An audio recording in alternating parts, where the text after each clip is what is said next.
wararka ka imanaya deegaanka Cirbadaale ee waqooyiga gobolka Gabiley ayaa sheegaya in mar kale halkaasi ay ka soo cusboonaatay xaalad colaadeed kadib markii deegaanka Seemaal oo ka tirsan isla deegaanka Cirbadaale toddobaadkii la soo dhaafay laga helay macdan sida ay CBA TV u xaqiijiyeen dad xogogaal oo ku sugan deegaankaasi wasiir ku-xigeenka wasaaradda arrimaha gudaha ee gobolada iyo degmooyinka Soomaaliland Naasir Caydiide oo warbaahintu wax ka weydiisay maanta mar uu ku sugnaa magaalada Gabiley xaaladaha saansaanta colaadeed ee ka soo cusboonaatay deegaanada Cirbadaale ayaa sheegay inay halkaasi u direen barasaabada gobolada Awdal iyo Gabiley si ay uga hawlgalaan dhaqdhaqaaqa colaadeed ee ka soo cusboonaaday sidoo hadalka u dhigay gobolka Awdal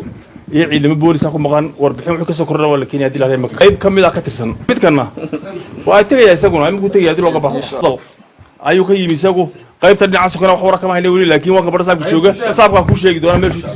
deegaanada Cirbadaale ee waqooyiga gobolka Gabiley ayaa muddo ka badan 13 sano waxa ka taagnaa colaad ba'an oo halkaasi ku dhex martay laba beelood iyadoo ilaa hadda aanay jirin xal waaro ay ka soo saareen xukuumadihii kala dambeeyay ee Soomaaliland Sakariya Nuux Ibrahim CBA TV gobolka Gabiley